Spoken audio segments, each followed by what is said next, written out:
अस्सलामुअलैकुम, आप देख रहे हैं प्रोग्राम एक पेज और मैं हूं फरवा वहीद। नाज़रीन, इधर मुज़ाकरात की बात होती है, उधर कोई हमला हो जाता है, कभी ईरान मुतहरिक होता है तो कभी अमेरिका या इजराइल हमला आवर हो जाते हैं। कल तक इजराइल हमले रुकवाने के लिए जो है इजरायली हमले रुकवाने के लिए ट्रंप नेतन्याहू को शट ऑफ कॉल दे रहा था। आज खुद ईरान पर दोबारा हमले करने का हुक्म दे रहा है। ईरान ना पहले झुका था ना अब रुक रहा है। उसका एक वाज़ेह मौक़िफ़ है कि भाई मुज़ाकरात की मेज़ पर बैठकर वो भी बराबरी की सतह पर जो डील करनी है वो कर लो, लेकिन अगर आप ताकत या ज़ोरे बाजू पर ईरान को झुकाना चाहेंगे तो फिर हज़ारों साल की तारीख़ रखने वाला ईरान ना झुकेगा, ना हार मानेगा, टूट जाएगा, मर जाएगा, मगर मैदान जंग से राह फ़रार इख्तियार नहीं करेगा। पाकिस्तान उधर जो एक अरसे से ईरान और अमेरिका के माबैन जब से जंग शुरू हुई है उसकी जंग बंदी कराने से लेकर आज तक मुतहरिक है और मुज़ाकराती मुसव्वदा की जो पेचीदगियाँ हैं वो भी दूर करते हुए ईरान और अमेरिका के माबैन पैगाम रसानी भी कर रहा है। वो अभी भी फ़रीक़ैन को तहम्मुल का मुज़ाहरा करने की दरख्वास्त कर रहा है। ना तो मुज़ाकरात की बेल मुंढे चढ़ती दिखाई देती है, ना ही जंग का तिबल प्रॉपर तरीके से दोबारा बजता सुनाई देता है, मगर इस गैर यकीनी की सूरत हाल ने मशरिक़ वुस्ता का अमन दाव पर लगा रखा है। ना ही तेल की कीमतें नीचे आ रही हैं, ना ही आलमी सतह पर महंगाई में कमी हो रही है। अमेरिकी सदर ट्रंप की धमकी अमेज़ ट्वीट्स की वजह से मुआशी मंडियों में भी भूचाल जो है वो वक्तन फ़वक्तन आता रहता है। अब ये जंग कब रुकेगी, मुज़ाकरात की हंडिया कब तक चूल्हे पर धरी रह जाएगी और अमन की शमा का रोशन होगी, इस पर बात करेंगे। मैं ज्वाइन किया है माहिर बैनुल-अक़वामी अमूर अहमद हसन अल अरबी, इनके साथ साथ मौजूद है दिफाई तज्ज़ियाकार air marshal retired Saeed Mohammad Khan साहब और इनके साथ साथ दिफाई तज्ज़ियाकार ब्रिगेडियर रिटायर्ड बाबर अलाउद्दीन साहब भी हमें ज्वाइन कर चुके हैं। तीनों का बहुत शुक्रिया। अहमद साहब, ये जो सिचुएशन है, तीनों से एक ही सवाल से आगाज़ करूँगी। ईरान अब कह रहा है कि जो हमले हुए हैं रीसेंट और जो ईरान की तरफ से भी हमले हुए हैं, इसके बाद ये जो जंग बंदी है ये बेमानी हो जाती है। बड़ी कन्फ्यूजन है कि एक तरफ मुज़ाकरात की 60 डेज़ की ब्रैकेट खोलने की बात की जाती है, यूरेनियम की अफजोदगी कैसे होगी, ख़त्म क्या होगा, किस मुल्क के पास जाएगी, उस पर बात की जाती है। ट्रंप साहब होपफुल दिखाई देते हैं, तो वेरी नेक्स्ट डे जो है वो हमले हो जाते हैं। ये तज़ब्ज़ुब किसकी तरफ से ज़्यादा है? जी, बहुत शुक्रिया।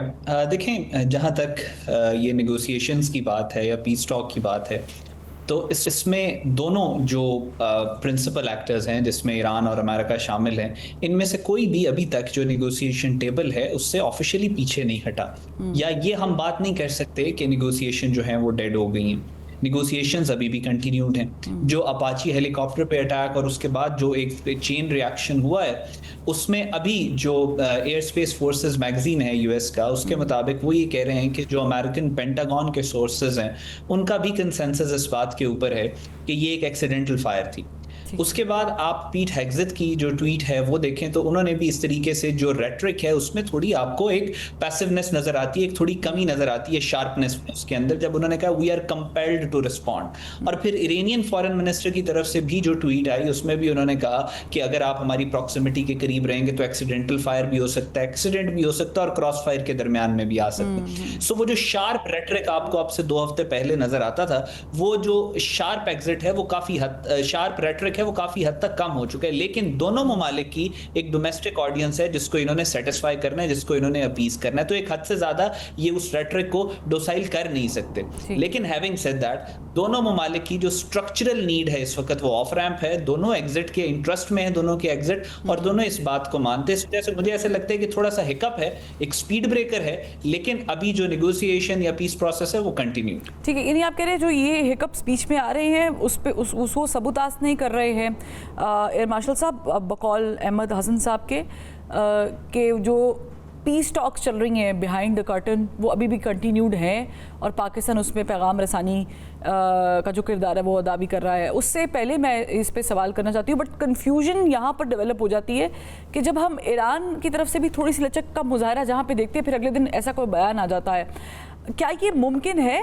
आप बीइंग एक्सपर्ट ज़रा क्लियर कीजिएगा कि क्लोज प्रॉक्सिमिटी की जब बात की जाती है कि आप ना आएँ एक्सीडेंटल, जैसे हसन अरबी साहब ने कहा कि हो सकता है ऐसा हादसा, तो क्या इससे इज्तिनाब बरता जा सकता है? बिस्मिल्लाहिर्रहमानिर्रहीम।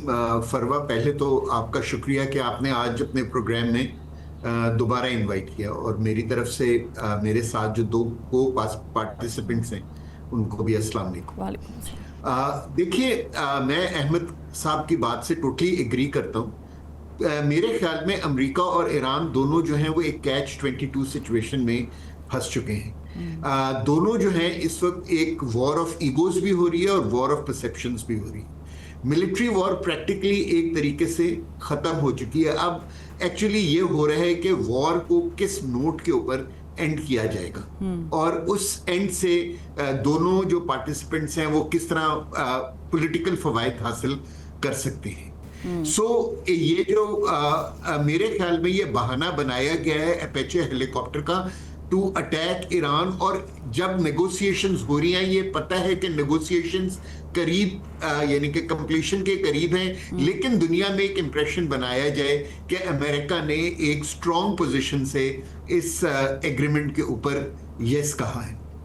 अभी जो और खबरें आ रही हैं फरवा साहबा, वो ये हैं कि जो जॉर्डन में अटैक हुआ था सरफेस टू सरफेस मिसाइल्स का, ईरान का कोई तकरीबन 12 मिसाइल्स उन्होंने दागे थे अल राजिक एयरबेस के ऊपर।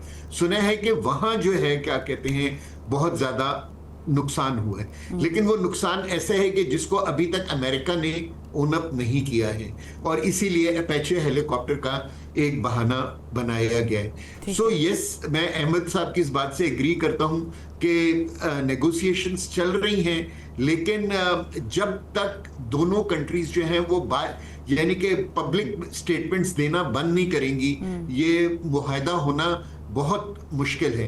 क्योंकि प्रेसिडेंट ट्रंप चाह रहे हैं कि उनको एक अपर एज मिल जाए, और ईरान उनको वो ये अपर एज कभी हासिल नहीं करने देगा, जबकि उसको पता है कि वो मिलिट्री वॉर इस एरिया में जीत चुके हैं। ठीक। अच्छा, ये जो कंटिन्यूड वॉर है on social media, truth social पर हो या जो बयान एक्स पर आते हैं, बट ब्रिगेड साहब व्हाट डू यू थिंक, क्योंकि ट्रंप साहब खारक के बारे में भी बार बार बयान दे चुके हैं, seems like he is very interested कि वो वहाँ पर कब्ज़ा करें या हमला करें, या उनको ये मैप जहन में उभरा है कि शायद वो ईरान को धमकाकर उस पर कब्ज़ा कर सकते हैं।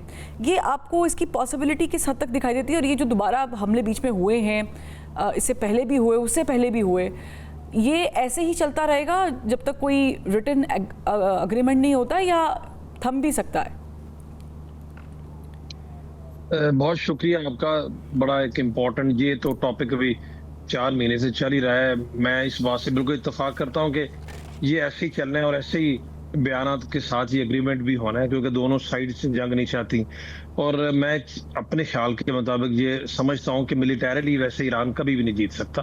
देखिए, कोई मुकाबला नहीं है ईरान और अमेरिका का, कोई इसमें कोई शक नहीं है। ईरान के साथ हमारी हमदर्दियां भी हैं, हमारा बरादर इस्लामी मुल्क है। जितना ईरान को हमने सपोर्ट किया दुनिया में किसी ने नहीं किया, आज भी कर रहे हैं। और जितना हमारे आर्मी चीफ ने पर्सनली इन्वॉल्व होके ईरानी लीडरशिप के साथ बातचीत करके उनको परसुएड करने की कोशिश की है टुवर्ड्स पीस, किसी और की में इतनी इस्तात भी नहीं है। और ये वॉर ऑफ परसेप्शन है, बिल्कुल ठीक है, वॉर ऑफ ईगो भी है। परसेप्शन अपने लोगों को जहां तक तलक है, अमेरिकन पब्लिक तो खुद चाहती है जंग बंद हो, और ईरानियन पब्लिक भी जंग नहीं चाहती। ये बेसिकली इसराइल बीच में सबसे बड़ा स्पॉइलर है। बट इस तरह के वाकयात होने नहीं चाहिए, इसमें कोई शक नहीं। दोनों साइड्स को बहुत रिस्ट्रेंट का मुजाहरा करना चाहिए, और काफी हद तक मामला एक बेहतरी की तरफ जा रहे हैं, क्लोजअप की तरफ जा रहे हैं। इस तरह के इशू से बयाना से आपकी बात बिल्कुल ठीक है, बयाना से बहुत सारा नुकसान होता है, और बयानात अमूमन उसकी इब्तिदा डोनाल्ड ट्रंप की तरफ से होती है, बट हालिया दिनों में वीक 10 डेज में उनकी तरफ से बयानात भी हौसला अफजा ही आते रहे हैं। तो बयानात की वजह से गर्मी होती है, उससे प्रॉब्लम्स होती है। बट अभी भी मैं भी होपफुल हूँ, अपने दोनों पार्टिसिपेंट से मैं इत्तेफाक करता हूँ, मैं भी होपफुल हूँ कि इंशाल्लाह ये मामला ऐसे सेटल हो जाएंगे। और इन बयानात के बावजूद, इस तरह के छोटे मोटे वाकयात के बावजूद, क्योंकि जंग बहरहाल ये दोनों नहीं चाहते, दुनिया ने बहुत नुकसान उठाया है। आज देखिए हमारे से मुल्क तो ज्यादा सफर कर रहे हैं, क्योंकि हम बहुत सारी चीज़ों पे रिलाय करते हैं। बहुत ज़्यादा सफर एग्जैक्टली, कि जो आपने पॉइंट किया है कि आप होपफुल हैं। अहमद हसन साहब, लेट्स कोट एन एग्जांपल। मैं इसलिए ये एग्जांपल कोट कर रही हूँ क्योंकि मुझे थोड़ा सा रिलायबिलिटी पर डाउट हो रहा है। आपके नज़दीक जो अगर मुआहदा हो जाता है तो ये कितना रिलायबल होगा, या ये कितना पायदार हो सकता है? Would that be fragile? जैसा कि हमें लग भी रहा है, क्योंकि एक एग्जांपल जो मैं कोट करना चाह रही हूँ, फॉर इंस्टेंस मोहसिन नकवी साहब, he visited Tehran, gave the message in written, came back and right after that over Lebanon issue Iran ने मुख्तलिफ पॉइंट्स पर दोबारा स्ट्राइक किया। तो आपको क्या लग रहा है कि ये रिलायबिलिटी भी है अगर हो भी जाता है इस सिचुएशन में मुआहदा? जी देखें, आप जो दोनों मोअज़्ज़ज़ मेहमानों ने बड़ा कॉम्प्रिहेंसिवली सारी जो रीसेंट इवेंट्स हुए हैं उनको कवर किया है, बड़ी सैनिटी के साथ सारी सिचुएशन को एनालाइज किया है। आपका जो क्वेश्चन है उसमें जो आप इसकी रिलायबिलिटी की, मुआहदे की क्रेडिबिलिटी की जो बात कर रही हैं, वो डिपेंड करता है कि हम मुआहदे के स्कोप को किस हद तक महदूद करके देखते हैं। फॉर मी ये जो मुआहदा होगा ये सिर्फ अमेरिका और ईरान की जंग से रिलेटेड नहीं है, ये पूरे मिडिल ईस्ट के सिक्योरिटी इंफ्रास्ट्रक्चर को री इमेजिन करने का मुआहदा है। क्योंकि ईरान भी जब ये बात करता है और वो कहता है कि वो पीस की बात नहीं करता, वो कहता है हमें सस्टेनेबल पीस चाहिए, और अमेरिका जब टेबल के ऊपर आता है तो वो ये सस्टेनेबल पीस वाली बात जानने के बाद अहमद साहब उसमें तो फिर we have an elephant in the room. जी, इसराइल की आप, मैं वही आपसे बात कर रहा हूँ। देखें अभी भी जो अपाची हेलीकॉप्टर वाला अटैक हुआ है, इसमें आप इस बात को रद्द नहीं कर सकते कि वो जो ड्रोन था वो उसका रिमोट, क्योंकि ये नॉन कॉन्टैक्ट वॉरफेयर की एक नई रियलिटी है जिसको रिमोट वॉरफेयर कहते हैं। आप you can not be sure कि वो जो रिमोट आके जो ड्रोन चल रहा था, जो ड्रोन उड़ रहा था, उसका जो रिमोट था वो तेहरान में था या तल अवीव में था या कहीं और था। So there is a reality. और अगर आप जो इंटरनेशनल लॉ का या जनरल जो लॉ है उसका बाकायदा किसी इवेंट को आप क्राइम जो होता है उसको आप ये देखते, सबसे पहले आपका शक उस पे जाता है जिसको सबसे ज्यादा फायदा हुआ होता है। तो आपने देखा उसके बाद से इसराइल ने किस तरीके की, और फिर 3 दिन पहले डोनाल्ड ट्रंप की जो स्टेटमेंट थी कि जो क्लियरली उन्होंने कहा कि बीबी यू बेटर बी केयरफुल और you will be left alone, कि तुम ये जंग खुद से लड़ोगे, जो थ्रेट किया उन्होंने नेतन्याहू को, ये क्लियरली शो करता है कि कहीं ना कहीं जो धुआं उठ रहा है आग इसराइल की तरफ से भी लगी है। सो इस सारी सिचुएशन के अंदर आई थिंक इतना आसान नहीं है किसी नेगोशिएटेड पीस के फ्रेमवर्क को रीच करना। एक लंबा लेंथी प्रोसेस है जो मुझे ऐसा लगता है कि फेजेस में होगा, लेकिन over the period of time, अगले आने वाले 10-15 साल में जो चेंजेस मिडिल ईस्ट में आ रही हैं, उन चेंजेस को देखते हुए जो इसराइल की स्ट्रेटेजिक स्पेस ऑफ एग्जिस्टेंस है वो बहुत ज्यादा श्रिंक हो चुकी है। सो जो एलिफेंट इन द रूम है वो बड़ी तेजी से माउस इन द रूम बनता चला जा रहा है। सो इस वजह से आई बिलीव कि आई थिंक ये चीजें जो है वो आगे की तरफ जाएंगी, क्योंकि अमेरिका की भी रिक्वायरमेंट ये है कि मिडिल ईस्ट के अंदर कोई ऐसा सिक्योरिटी फ्रेमवर्क आए कि अमेरिका की इन्वॉल्वमेंट और फाइनेंशियल जो एड है वो कम हो, और ईरान की भी ये रिक्वायरमेंट है, और मिडिल ईस्ट के तमाम ममालिक की ये रिक्वायरमेंट है। सो इस वजह से I am very positive about this peace process. ठीक, अच्छा मैं एक ब्रेक पे जाना चाहूँगी। ब्रेक से जब वापस आएंगे तो साहब, एज पर राउटर्स रिपोर्ट्स जो आ रही हैं कि he said that US will be hitting Iran very hard tonight. अब देखना ये होगा कि ये सिर्फ बयान है या फिर आज वाकईतन ईरान पर दोबारा कोई हमलों की लहर होती है, इस पर भी बात करेंगे। और साथ ही साथ जो इजिप्ट ने रिसेंटली कंसिस्टेंटली जो है US की रिक्वेस्ट को रिफ्यूज़ किया है for free passage and free exemption for American vessels through Suez canal. अच्छा, ये भी बड़ा इंपॉर्टेंट है, ये पहली दफ़ा हम देख रहे हैं, इससे पहले भी खत देखा, लेकिन इस बार इजिप्शियंस की तरफ से ये जो आया है एक नया मोड, बड़ा एक धचका है अमरीकियों के लिए। ये भी एक ब्रेक लेते फिर वापस आते हैं। उम्मीद का दामन थामे रखना चाहिए, लेकिन खान साहब उम्मीद के अंदर बहुत सारे झोल हैं, जैसे कि ब्यूटीफुली अहमद हसन साहब ने बताया है कि कहाँ पर ईरान क्या चाहता है, और वो एक पायदार अमन चाहता है। अब उस अमन में पाकिस्तान अपना एक हिस्सा डाल रहा है, कोशिश और काविश कर रहा है। आपको क्या लगता है कि जो इनिशियल ये 60 डेज़ की बात हो रही है, और अभी भी बकौल पाकिस्तान के भी अगर हम आज ही दफ्तर ख़ारजा का बयान भी कोट करें देखें तो महसूस ये होता है कि पाकिस्तान अभी भी इन टच है दोनों के साथ। तो क्या 2-3 पॉइंट्स हो सकते हैं जिस पर थोड़ा सा बातचीत करके ड्राफ्ट पर साइन किया जा सके? बिल्कुल। देखिए फरवा, पाकिस्तान की कोशिशों को जितना सराहा जाए वो कम है। मेरे ख्याल पूरी दुनिया हिम्मत हार गई। अब तो ईरान और इजराइल जंग जो है वो क्या कहते हैं, हेडलाइन न्यूज में भी नहीं होती। 5th सर होती है वो हम यूज्ड हो गए हैं जी, हम ऐसे यूज्ड हुए हैं। जैसे सॉरी मैं कटिंग यू हियर, जैसे गाजा की जेनोसाइड पर हेडलाइन हर हेडलाइन में होती है गाजा की जेनोसाइड पर, but we have become so habitual कि हम नॉर्मल हो गए हैं। सो जी बिल्कुल आप सही फरमा रही हैं और मैं अहमद की इस बात से बिल्कुल एग्री करता हूं कि हमें इस कॉन्फ्लिक्ट को जरा लार्जर कैनवस पे देखने की जरूरत है।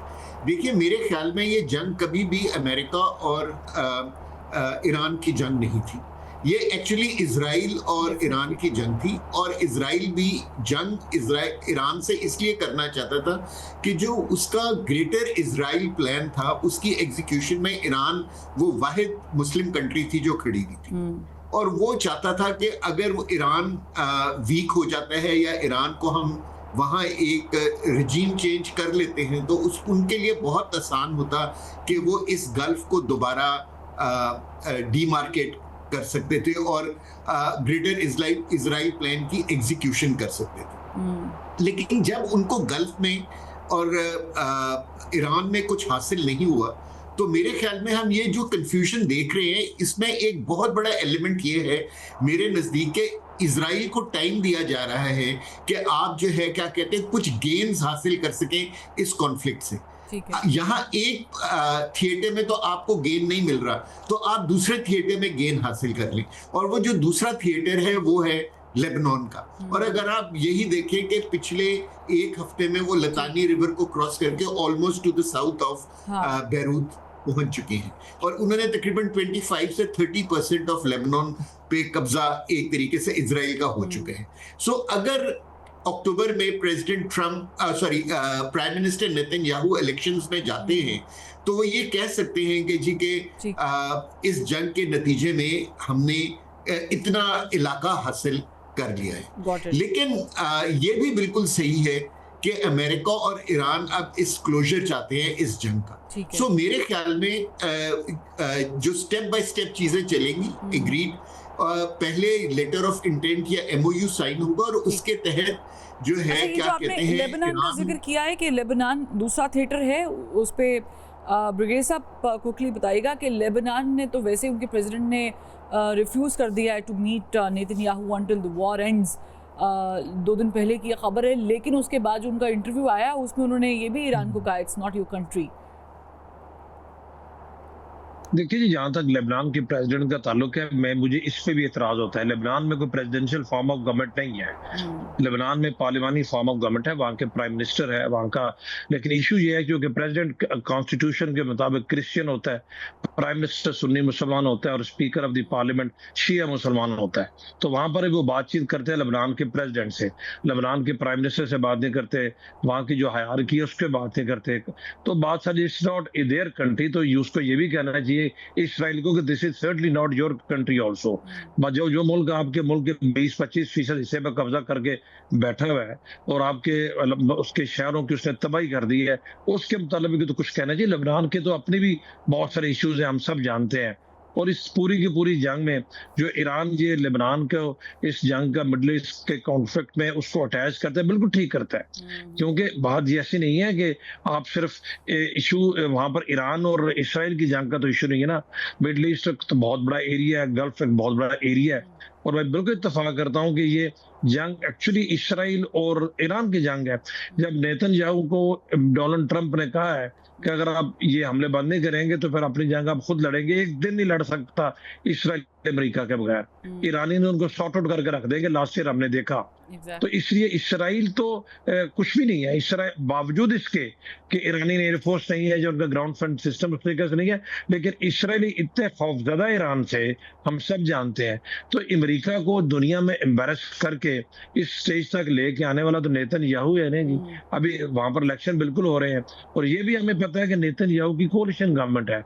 नेतन्याहू एक बहुत बड़ा एक्सट्रीमिस्ट है, वो जब भी इक़्तिदार में है कभी भी उसने सिंपल मेजॉरिटी हासिल नहीं की है। राइट विंग को साथ मिला के गवर्नमेंट वो बनाता है और उसका ओढ़ना बिछोना ही है। तो ओवरऑल कॉन्फ्लिक्ट जो है ना एक बड़ा कॉम्प्लिकेटेड कॉन्फ्लिक्ट है। इस तरह के कॉन्फ्लिक्ट में आपने बात करा क्लोजर कैसे होगा, ये ऐसे ही होगा, एक रेजोल्यूशन होगा और उसके बाद एक मुआहदा हो जाएगा, कुछ देर तक अनईजी पीस रहेगा, कुछ छोटे मोटे इस तरह के इंसिडेंट्स हादसा होते रहते हैं। बट ओवरऑल अगर लार्जर कॉन्टेक्स्ट में देखें तो मेरे ख्याल with the passage of time चीजें ऐसे ऐसा ठीक होनी शुरू हो जाती है। एक 50 years ओल्ड तनाज़ा जो है, और अगेन वही बात है, अमेरिका ईरान का बेसिक इशू नहीं है, इसराइल और उसका ईरान का इशू है, वो रहेगा। इसराइल ने हम ग्रेटर इसराइल को नहीं भूलेंगे क्योंकि आप तीनों ने इस पर डिस्कशन किया है। तीनों का बहुत शुक्रिया। यहाँ पर वक्त हुआ एक ब्रेक का, फिर वापस आ वेलकम बैक नाज़रीन। अवाम महंगाई से तंग है और हुकूमत सब अच्छा की रिपोर्ट पेश करती नहीं थकती है। अवाम बिजली के बिलों से परेशान है और हुकूमती वज़रा कहते हैं कि गुज़श्ता एक साल में बिजली हमने सस्ती की है। अवाम कहते हैं कि अशिया खुर्नोश की कीमतें आसमान पर पहुंच चुकी हैं। बेरोज़गारी का इफ़रत अवाम को खाए जा रहा है। मुल्क में सरमायाकारी नज़र नहीं आती है। एक्सपोर्ट्स बढ़ नहीं रही हैं इंपोर्ट्स के मुकाबले में, मगर हुकूमत सब अच्छा की रिपोर्ट दे रही है। वफाकी हुकूमत आइंदा साल का बजट कल पेश करने की तैयारी कर रही है और आज हमने देखा कि वफाकी वज़रा ने कौमी इक्तिसादी सर्वे पेश करके खुशखबरी सुनाई कि मुआशी तौर पर हम बहुत अच्छी पोजीशन पर पिछले साल से इस साल खड़े हैं। उन्होंने बताया कि रवां माली साल के पहले महीने में गैर यकीनी की सूरत हाल का सामना था और मानसून की बारिशों की वजह से मईशत मुतासर भी हुई है, जबकि अमेरिका की जानिब से दुनिया के मुख्तलिफ ममालिक पर टैरिफ के नफाज से गैर यकीनी की सूरत हाल पैदा हुई। ताहम हुकूमत बहरानों से निबर्द आजमा होने में कामयाब रही। अंदरूनी और बैरूनी चैलेंजेस के बावजूद मुल्क की मईशत ने बेहतर कारकर्दगी दिखाई। मौशी तरक्की की शरह नमू की बात की जाए तो 3.7% बताई गई है, जबकि तवक्को थी कि शरह नमू 4% से ज़ायद रहेगी। वज़ीर ख़जाना ने मज़ीद ये भी कहा कि मशरिक़ वुस्ता की सूरत हाल अगर पैदा ना होती तो ये GDP जो ग्रोथ रेट है ये 4 से ऊपर भी जाती। पाकिस्तानी मईशत का हजम 452 अरब डॉलर से ऊपर चला गया है। फ़ीकस औसतन सालाना आमदन की बात करें तो $1,751 से बढ़कर $1,900 हो गई है। जिन शोबों में हुकूमती कारकर्दगी बेहतर रही उनमें मजमूई मुआशी नमू, सनती शोबे खुसूसन बड़ी सनतों की तरक्की, सर्विस सेक्टर्स शामिल हैं। करंट अकाउंट सरप्लस में रहा। तरसीलात ज़र मुबादला के ज़खायर और टैक्स वसूलियों में नुमाया इजाफा हुआ। IT बरामदात, गारमेंट्स, होम टेक्सटाइल की बरामदात में भी बेहतरी रिकॉर्ड की गई है। माली खसारा GDP का महज 0.7% रहा, जबकि FBR की टैक्स वसूलियों में थोड़ा सा शॉर्टफॉल देखने को आया, लेकिन 10.1% का इजाफा भी हुआ। वज़ीर ख़जाना ने एक और बड़ी कामयाबी का जिक्र करते हुए कहा कि जुलाई से मार्च के दौरान मुल्की करंट अकाउंट बेहतर रहा है और ये $72 मिलियन सरप्लस रहा है, जबकि गुज़श्ता माह बैरून मुल्क मुकीम पाकिस्तानियों की तरफ से पाकिस्तान में $4.2 अरब की रेमिटेंसेस भेजी गई। यूँ कुल मिलाकर वज़ीर ख़जाना मोहम्मद औरंगज़ेब ने मुआशी सूरत हाल को इतना मुस्बत और अच्छा बताया कि यूँ महसूस हो रहा है कि यहाँ कोई भी गरीब नहीं है, सबको 2 वक्त की रोटी बड़े आराम से मिल रही है, कोई तरस नहीं रहा। और मुल्क में कहीं भी नौजवान डिग्री हाथ में लेकर नौकरी तलाश करने के लिए सरगर्दा नहीं है और कोई भी सूद की महंगी शरह पर कर्ज लेकर बेटी की शादी या बेटे की तालीम या घर बनाने के लिए को नहीं रहा। वज़ीर ख़जाना की इक़्तिसादी रिपोर्ट अपनी जगह पर ठीक होगी, मगर मुल्क का जो निज़ाम है वो कैसे चल रहा है और मुल्क में जो ब्रेन ड्रेन है खुसूसन उस पर भी हम इस प्रोग्राम में बात करेंगे। इस पार्ट में हमें ज्वाइन किया है माहिर मईशत डॉक्टर फ़ारूक सलीम साहब ने, एक्सपर्ट हैं। इनके साथ साथ अदनान अफजल चट्टा साहब भी हमें ज्वाइन कर चुके हैं, रुकन पंजाब असम्बली हैं वज़ीराबाद से और चेयरमैन वज़ीर टास्क फोर्स भी हैं स्किल डेवलपमेंट के। इनसे भी बात करेंगे हम कि कहाँ पर गलती हो रही है। डॉक्टर साहब, लेट्स स्टार्ट विद यू। मैंने काफ़ी कोशिश की है बहुत सारी चीज़ें कवर अप करने की अपने इब्तिदाइये में, जो आज हमें इक्तिसादी सर्वे के वक्त में वज़ीर ख़जाना की तरफ से मौसूल हुई हैं।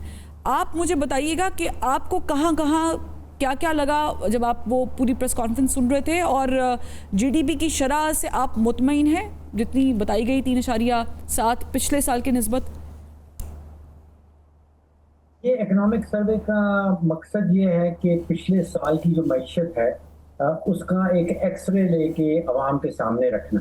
इसमें वो बड़े बड़े शोबे जो हैं उनकी कारकर्दगी सामने बताई जाती है। आपने GDP का जिक्र किया, देखिए हद रखा था 4.2 और जो अचीव हुआ है 3.7 है। तो मेरे नज़दीक इट्स नॉट दैट बैड, इतना बुरा नहीं है। अगर हद 4.2 का है 3.7 पे हम पहुंच जाते हैं। इसका मतलब आम आदमी के लिए ये है कि बहरानी कैफियत जो थी मईशत की, वहाँ से मईशत मूव कर रही है आप समझिए कि एक इस्तेहकाम की तरफ या बहाली की तरफ। लेकिन ये कहना कि बहाली से मजबूती की तरफ जा रही है, ये गलत होगा। तो ये जो 3.7 की शरह आपको बताती है, वो ये कहती है कि मईशत का पहिया जो है वो चल रहा है, लेकिन इतना तेज नहीं चल रहा कि जो बेरोजगारियां हैं, जो शराय गुर्बत है, उससे पाकिस्तानी बाहर निकल सकें, या जो 15 से 20 लाख पाकिस्तानी जॉब मार्केट में दाखिल हो रहे हैं उनको नौकरियां मिल जाएं, जिसका आपने जिक्र किया।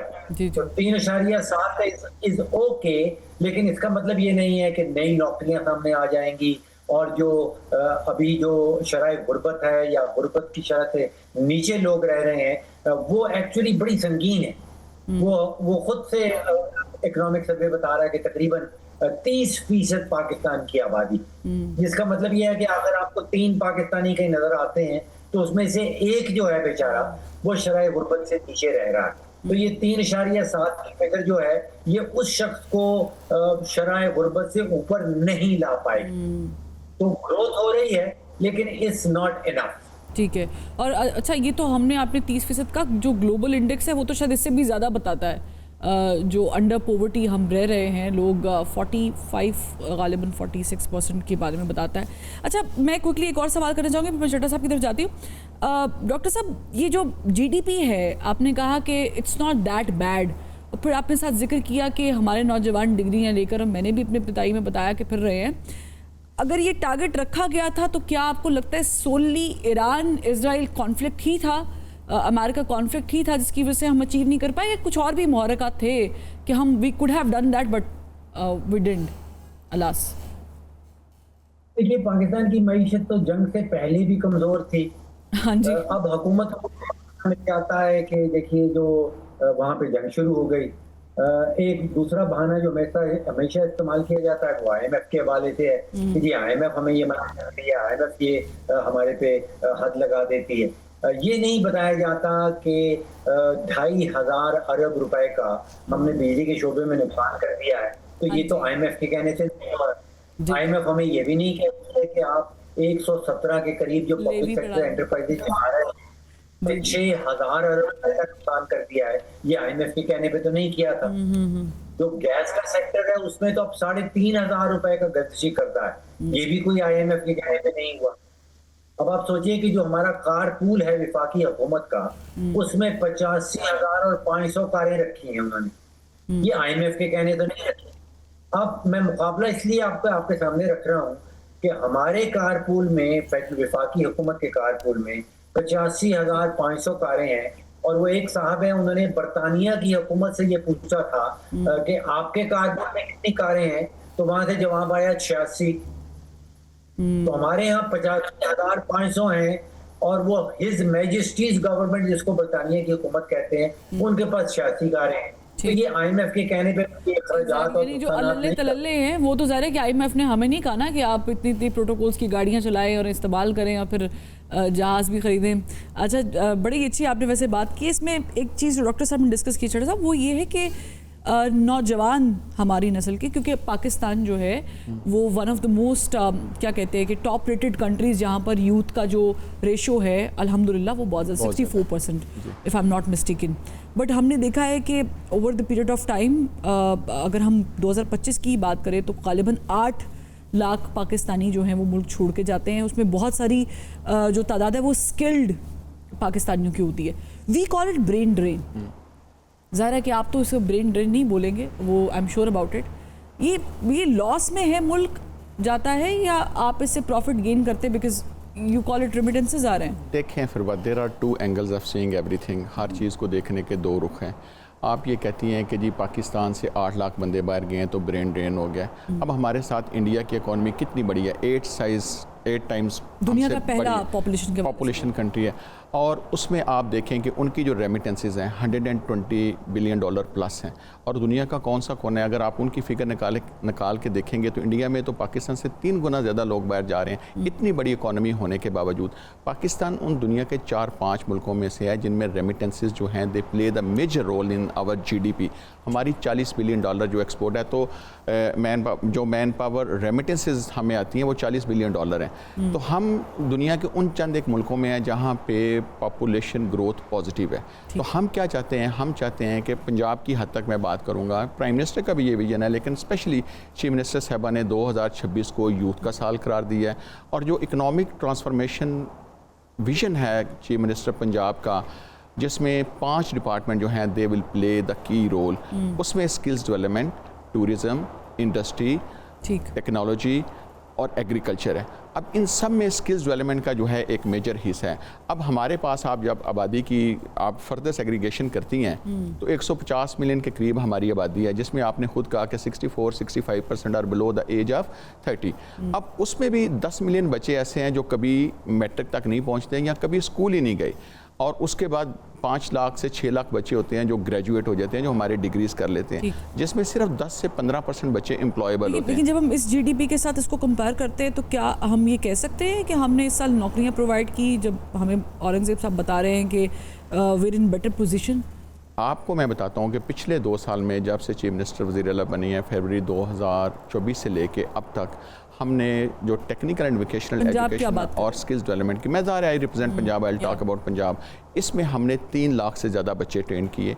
हमने पूरा स्किल्स डेवलपमेंट और मैन पावर एक्सपोर्ट और इसको considering the importance of the future, हमने एक नया department skills development and entrepreneurship कायम किया जो पाकिस्तान के किसी दूसरे सूबे में नहीं है। फर्स्ट टाइम ये डिपार्टमेंट कायम हुआ। इस डिपार्टमेंट में हमने उन बच्चों के लिए जो आला तालीम याफ्ता नहीं है, जो मैट्रिक से पहले छोड़ जाते हैं, उनके लिए ट्रेनिंग कोर्सेज का हमने आगाज़ किया। हमने कंस्ट्रक्शन सेक्टर की लैब्स बनाई, हॉस्पिटैलिटी की लैब्स बनाई। हमने सारे डिपार्टमेंट्स को इकट्ठा करके स्किल्स डेवलपमेंट के अंडर लेके उनकी कैपेसिटी बिल्डिंग कर रहे हैं, उनकी ट्रेनिंग ऑफ ट्रेनर्स में इन्वेस्ट कर रहे हैं। बच्चे जब बाहर जा रहे हैं तो आप इसको कह रहे हैं कि ये मुल्क के लिए एक बेहतर सोर्स ऑफ रेमिटेंसेस है, और ये देखें ना, अगर मेरे पास जो डाटा है कि 40,000 के करीब बच्चे वो हैं जो सिर्फ हमारे कॉलेजेस और टेक्निकल, मैं यही पॉइंट डॉक्टर फारूक साहब के पास आप बेशक उनसे पूछें, अभी इकोनॉमिस्ट विल एंडोर्स इट, क्या ये मैन पावर एक्सपोर्ट से, ठीक है, मैं वो तो डॉक्टर साहब भी बताएंगे कि विल ही एंडोर्स इट और नॉट, और क्या वो इस समझते हैं, कोई फर्क है उनका ओपिनियन। डॉक्टर साहब प्लीज